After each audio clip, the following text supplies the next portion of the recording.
So anyone who's been keeping up with the door community in the last few years will have noticed a huge increase in the number of entities. Like it or not, they're really useful, so today I'm going to be showing you a few tricks that will hopefully make your life a bit easier. Some of them will seem pretty useless at first, but there might be a use for them in some niche case. And knowing as many as you can and some basic ideas will hopefully increase your chances if you end up in a situation where you think they might be helpful. So what I'm not really going to be discussing are these basic minecart placements. These are pretty standard nowadays. You simply drop them from above, making sure to place any repeaters beforehand.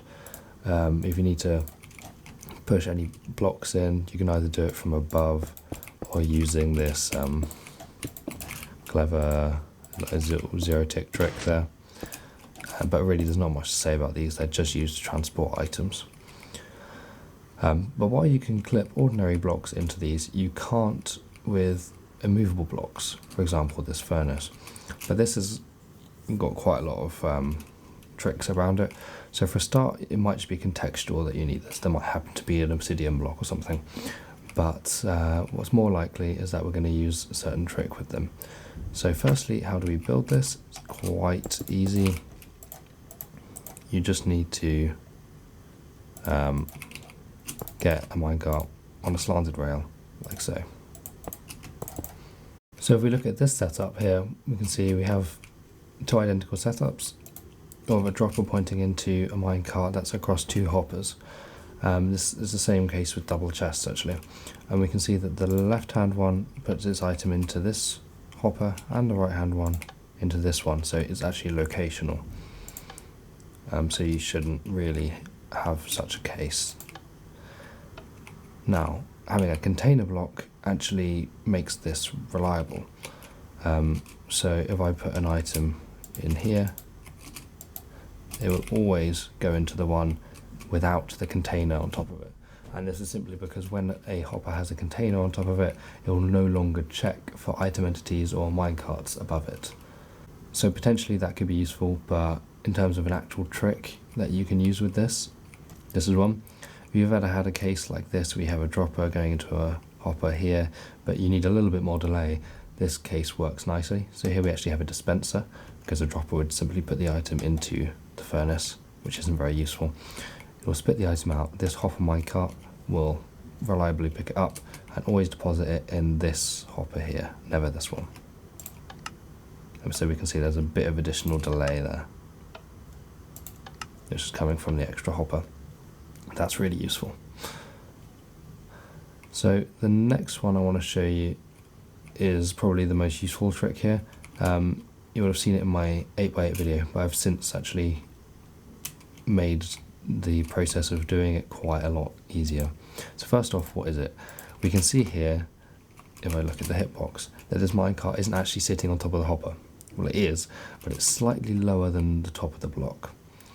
Now what this means is that we can have something like a dropper underneath. It can have a block or a repeater or something above it, and it can have items in there, but it can deposit them straight into the minecart.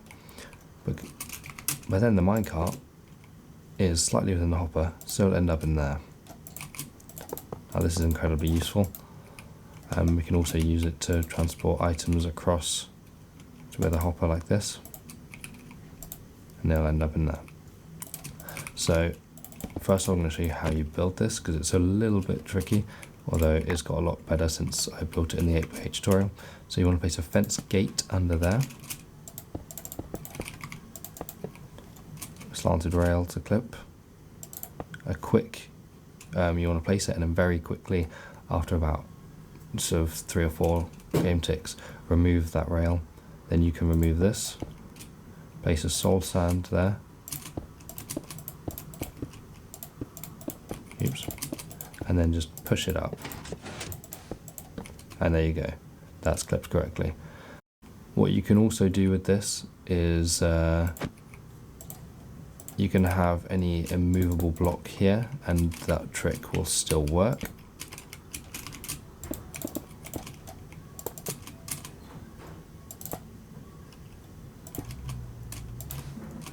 since we can still place it up because it's clipped in both of those blocks at the moment.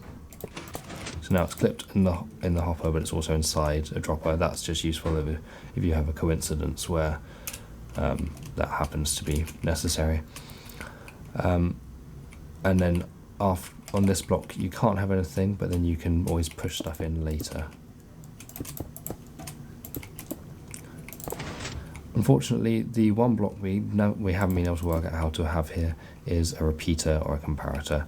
This is not possible to place because the minecart is in the hitbox, but you also can't push it up into there. It's possible you could be able to use glitched nether portals to do that, but that's a trick even if it is possible, I don't really want to endorse due to the extremely high amount of effort required to pull it off. So for now, we just can say that's not possible.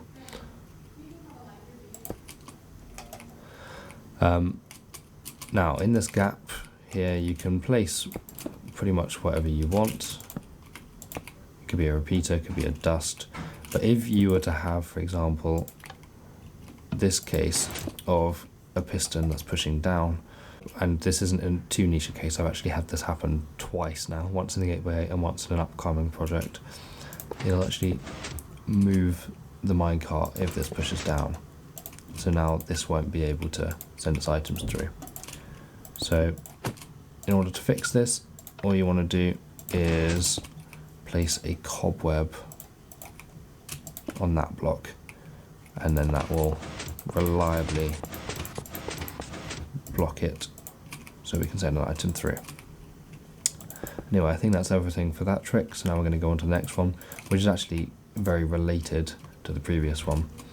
It's basically a half-assed version, because what you can have in this one is you can have your immovable block here, but it can't be a hopper. That's simply due to the hopper's weird hitbox. It won't allow you to push the minecart up into that hopper. But with this trick we can. So it's very similar.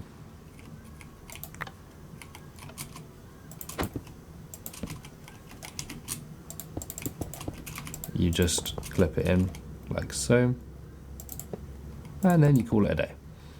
You don't push it up. So it can sit either on that fence gate here, you can have a fence there, or probably the most likely option is to place a slab there.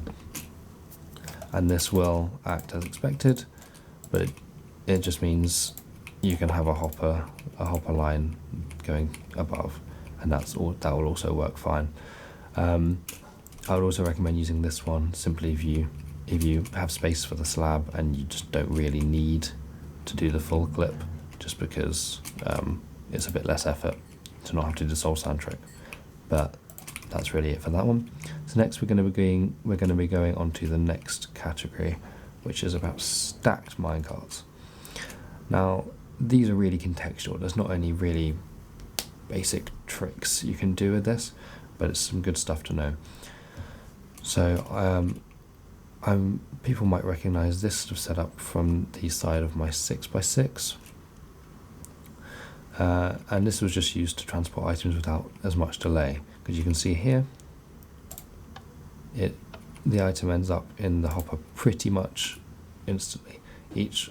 I can't remember exactly how much it is. I think each minecart might have had a tick or something of delay, but it's actually very minimal.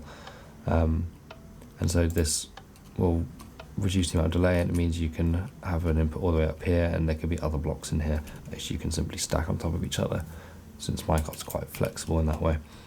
And this stacking is infinite, but really it's not going to be very useful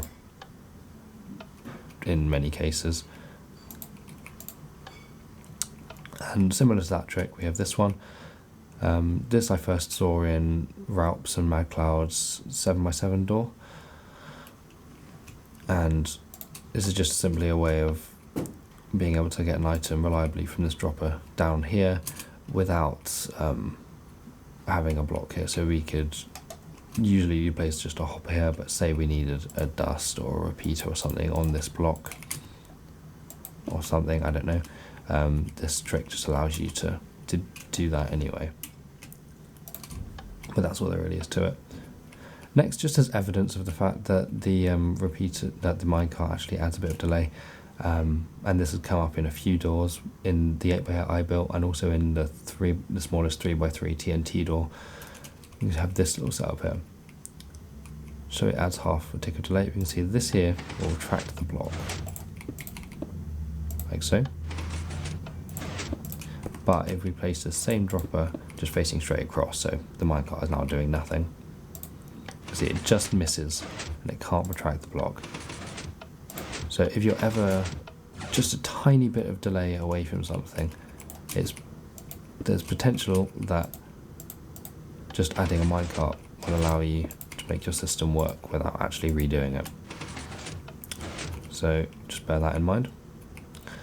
Next we're going to be going on to clipping minecarts into 2 or more blocks. You can use the same trick to clip things into 4 or 3 or 4 blocks. Also, just bear in mind with all of these tricks, you can place these minecarts across 2 blocks, across 4 blocks. Say with these clip minecarts, you can then push them across into a fence. I'm just not going to show that for all of them because you can do that with all of them. So a setup like this is pretty much pointless, but the idea of clipping something into more than one block is not pointless. It's come up a couple of times. So I'm just going to show you how to do the basic one, and you can use this knowledge to make it work with other setups you might have in the future. So these are the blocks you're going to need. Obviously you can replace the farmland block with a dirt and a hoe, and that's fine. So you want to just remove those hoppers for a second, then place your minecart in here,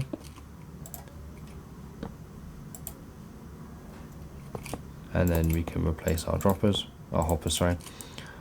And then you want to get a piston here with a farmland, and then you want to push this across, and then it'll push it up into the hoppers once it decays into an ordinary dirt. So the reason for this is if we look here,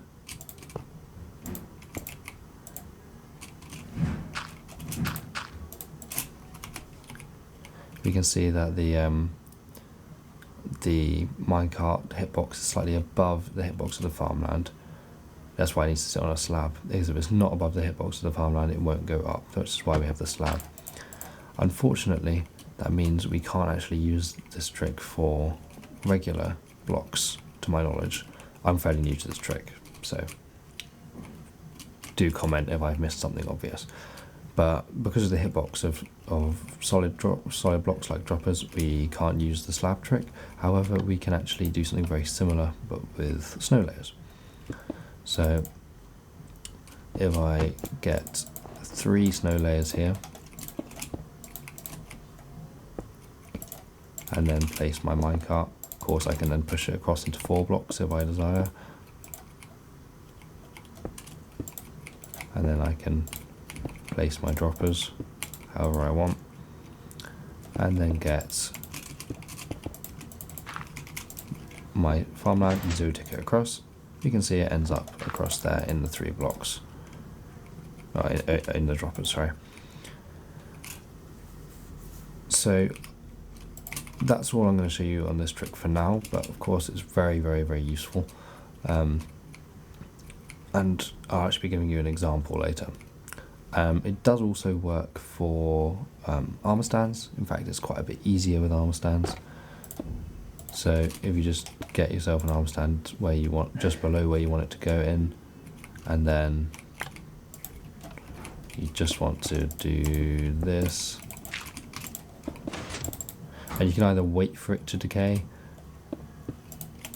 like so, or you can push another block in over the top of it, and then this here will work, and it will turn on the lamp. And that works just as well with droppers. And you can see here a way of placing the piston slightly lower, if your context requires it, is to use a fence, since that's 1.5 blocks tall. And see, that will then push up, and you see it spat an item out, like so. Now unfortunately this can't work with hoppers being here. You can only work with ordinary blocks or with droppers or obsidian or whatever, but it can't work with hoppers, and that's simply down to hoppers having a really weird hitbox. So you can see if we have the exact same setup there, then the hopper, you can see it blocks it, it can't push up. And if we have the hopper even one lower, so sort of this case, we can see it won't work, because then the hopper will sit on this little nub of the armor stand will sit on the little nub of the hopper, which is obviously no good. So unfortunately we can't really use this trick with armor stands and hoppers.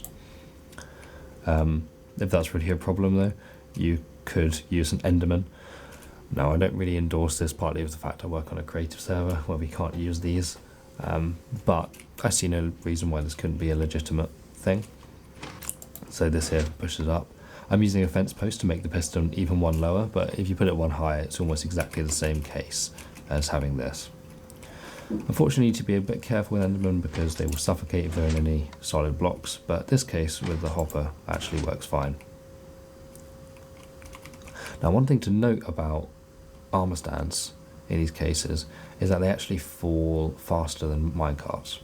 So we can see here we have this very common little setup of a minecart being pushed up by some sand into a pressure plate.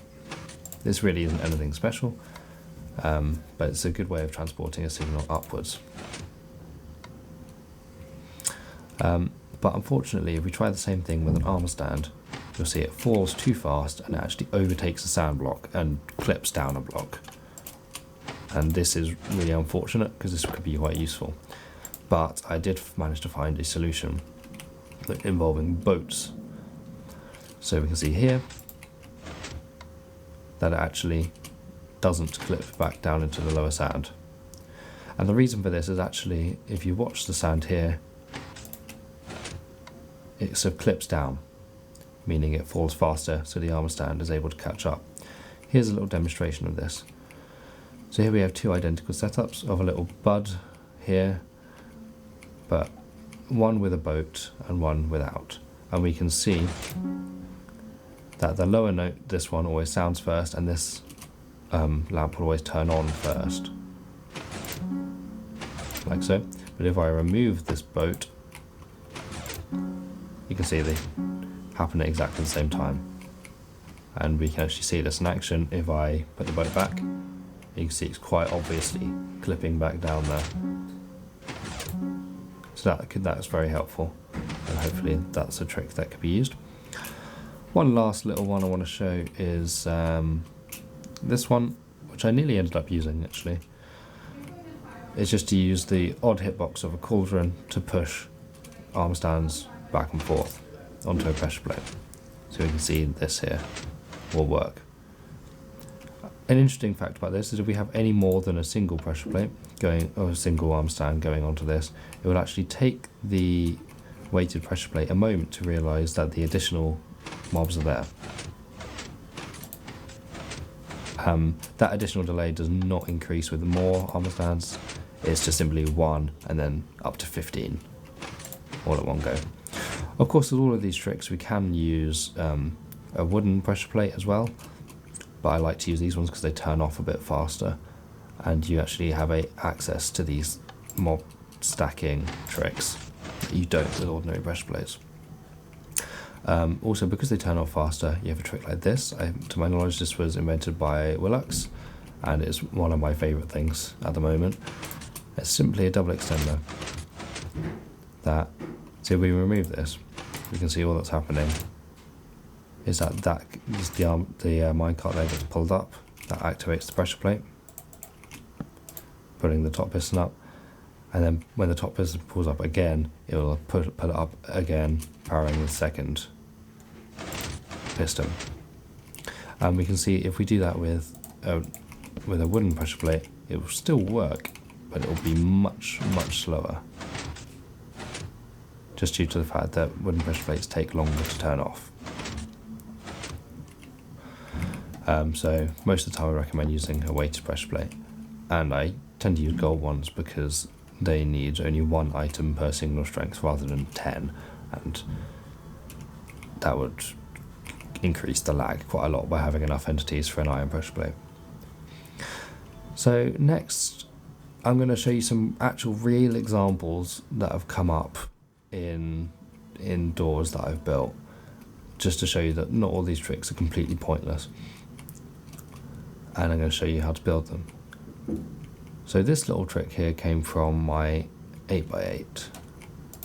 So what we have is this will put the items in here, and it's done by having a minecart in the middle of 4 blocks that's clipped into a furnace and is on top of these repeaters. Interestingly, what we also have is this furnace that changes the priority, so the items always go into this one, which increases the delay, which we use. And one other nice thing about this is we have a furnace which actually has items in it for a different circuit, which is a really nice thing about the furnace. Is it's a containing block, but one that hoppers can't take items out of all the slots. So a brewing stand also could have worked in this case, and actually would have been a bit more convenient to place, but furnace is the standard block we use. So in order to build this, let's first just replicate the setup. So what we're going to do is we're going to have a furnace and we're going to clip our minecart into it straight away.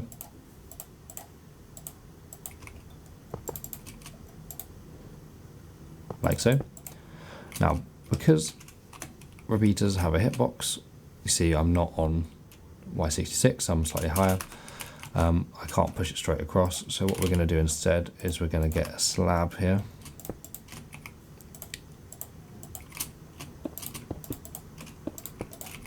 And we're going to push that up, and then we can push it across. Oops. You can push it across into a fence post. And then we can, in here, get that repeater, so it's now sitting on the repeater. And then we can place our comparator. Place an item in here if you want, and this, and that's correct. So the next one is in an upcoming project, and we can see here we have this very weird case where we need this minecart that's clipped into 2 hoppers in the middle of 4 blocks, and so it doesn't touch this pressure plate, because what we have is we have then an armor stand that's clipped in this hopper that can push up to activate the pressure plate. This one's a bit annoying. So first let's replicate the setup.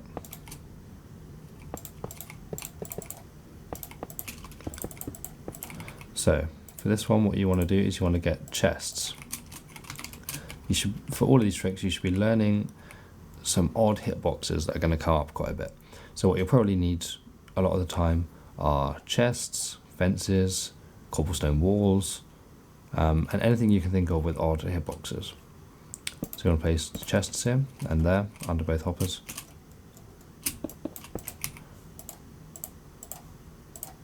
For this trick, it actually needs to be it doesn't have to be for the trick to work, but in this case, in the door, it has to be a minecart hopper, so we're going to use a minecart hopper.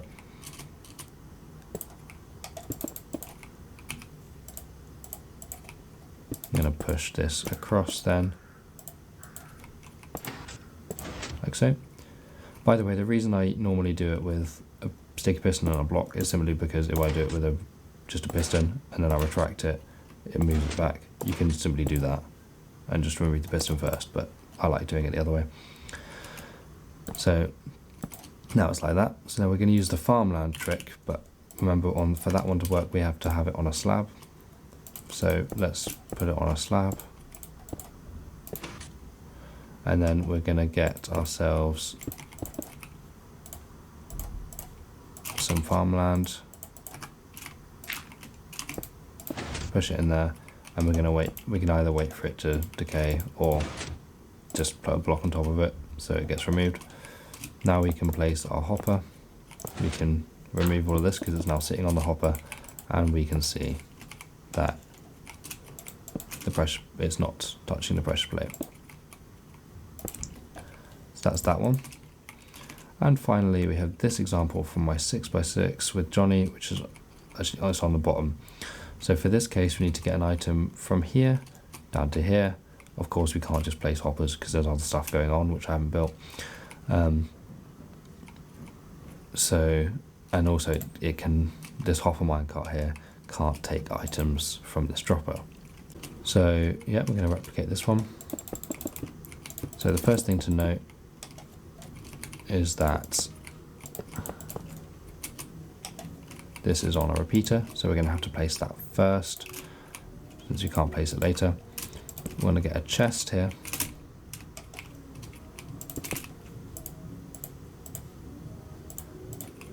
Push the minecart hopper across. This one has to be a minecart hopper because it's at the bottom of a stack, and of course this minecart hopper can take items from the minecart chest. Place this item back. We're just going to do that. Of course you could use a sand, that'll make it a bit easier. And you can see because it's only slightly pushed into the block, it can't take items from this dropper. So next we're going to sort of stack a minecart on top of it. It's going to sit on top of the block, but this is effectively a stacked minecart situation. And we can use a fence for this one.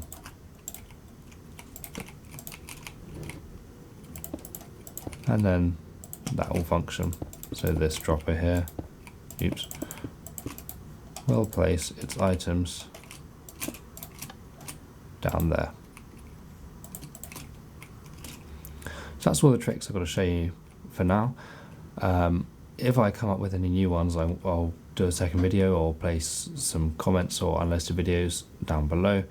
But before we wrap up, I want to show you a couple of interesting builds that have been happening in the community recently in terms of sort of interesting entity placements. So I'm currently on the Synergy server. I'm on the Observerless records plot.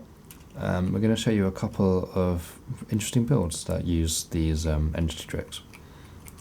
So here's a really interesting one. It's the smallest 2x2 Observerless trapdoor. This is by Willux. And we can see here that he's using a trapdoor, which is always powered, to push across a boat to activate this tripwire hook that's sitting on a brewing stand. So we should be using these interesting hitboxes that we have available to us, like Willux does. As you can see, it's a very simple door, using a really cool trick. Next I want to talk about this. This is a smallest 3x3 observerless Tnt Door by these people. And this just uses a bunch of tricks that I mentioned before. So we got this cool double extender at the top. We're having armor stands on fences and not on fences. This on a slab because this needs to be a solid block. And this to add an extra half tick. So a bunch of tricks going into this one for actually a really cool door, like so. So if this wasn't an extra, if there wasn't the extra half tick of delay here, then it actually wouldn't be able to hold that block down. Even though it looks like it should, it actually won't. So this is a really awesome door when it comes to cool entity placement. So this is a really interesting one. It's the smallest 3x3 glass seamless city bar. This is by Perry and Willux, and we can actually see we're using minecarts on rails. So there you can see the rail gets powered, but not for long enough to let the minecart down, so it's acting as a sort of T-flip-flop. The second time it will be allowed down, activating the detector rail, and then which adds some delay, and then it will push across. This is really cool and just showing you that you should just sort of be creative with your entity uses. This is sort of the most interesting one I've seen, but in general don't forget about the detector rail. It gets used not very often, but it's very useful. Has some cool cases. So such a case will be right here. This is on my upcoming project with a few other people that you'll see at some point. It's not too secret, but whatever. So here we have a detector rail that's pushing across into there. Yeah, that's the use of a detector rail, but this isn't the main trick I wanted to show you. that would actually be this one. So of course don't forget about cobwebs. They can be used to create great delay circuits because they give so much delay.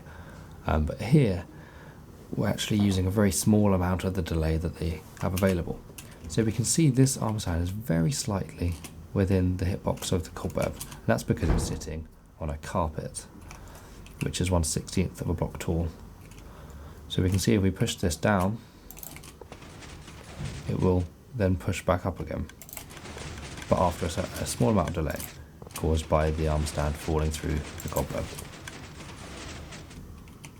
So yeah, that's the last of the tricks I've got to show you. So I really hope you enjoyed this video, and I'm gonna I'll update it in the future if anything new comes up, but for now that will be all. Thank you for watching.